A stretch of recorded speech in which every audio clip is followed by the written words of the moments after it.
I watched the presentation here of the new features in Unreal Engine 3, and there was a new game from South Korea there called M-Star that is very different from everything else we've seen on Unreal Engine. Are there any favorites that you have that use your engine that you're not developing yourself? Oh, well, I can't say favorites because I have so many licensees that work so hard, but it's really cool to see, like, last night at the award ceremony, BioShock and Mass Effect, they're both on our engine. BioShock is the kind of game you would think you would make with the Unreal Engine, but Mass Effect is totally different, right? And then Lost Odyssey, totally different experience. M-Star, it's a crazy 3D dancing game. It looks so cool. But we have massive multiplayer games, All Points Bulletin, a lot of cool stuff that's coming out. It's really fun for us, right? It's as much as we like to see a shooter made with UE3, when someone makes a MMO or a Grand Theft Auto type game, that's really exciting. That experience that you see from your partners, is that something that you can imagine bringing to your own games later on? Oh, I mean, definitely, right? I mean, we work very closely with companies like Real Time Worlds working on APB. They're constantly pushing us to make changes in the engine that will help them to be more successful. And that makes our engine better for everybody and makes it a little easier for us to think about that. Right now, Gears 2 is what we're focused on. So.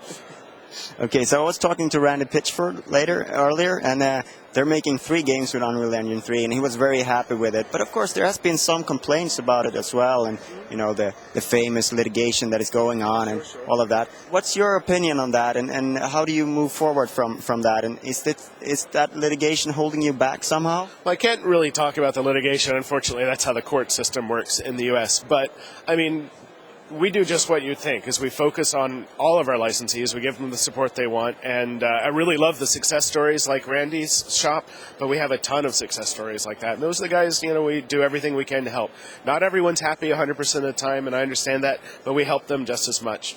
I was a licensee. I made America's Army, and I released Unreal Engine 2 before Epic did. America's Army shipped maybe 3 months before Unreal Tournament 2003. And sometimes I would blame Epic when I was mad about things, of course, but in the end, I'm so glad I chose that technology. We got the game out earlier, and it looked way cooler and better than it would have if we'd gone with someone else. So, Unreal Engine, obviously one of the top engines out there right now. We also have the CryEngine and id are making their new engine, id Tech 5. What's your opinion on those 2 engines?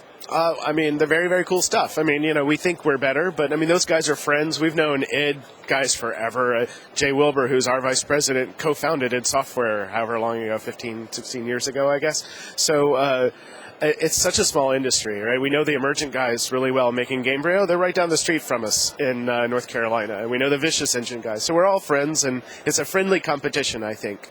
We all agree that licensing an engine is the best thing you can do to get a game started right away and shipping faster.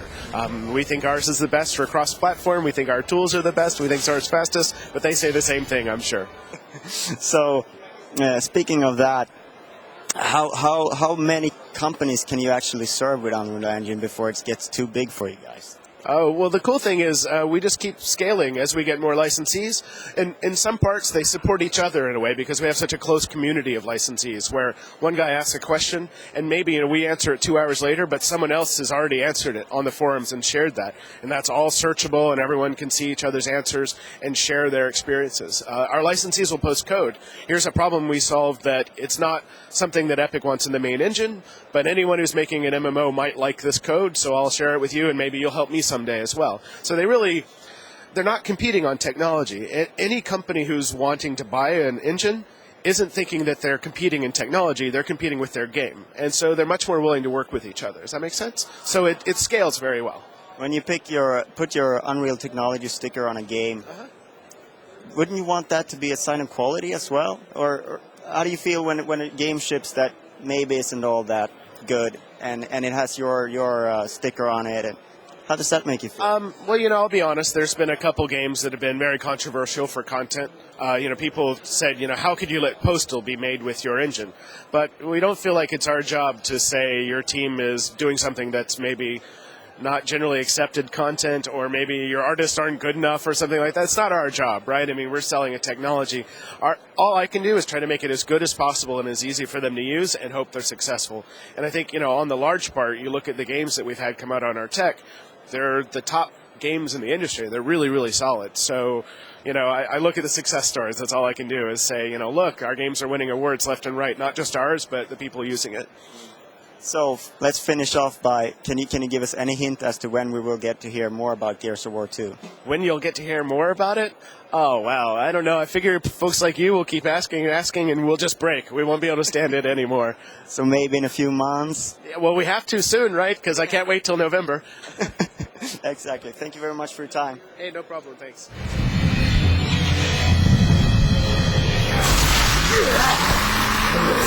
Yeah.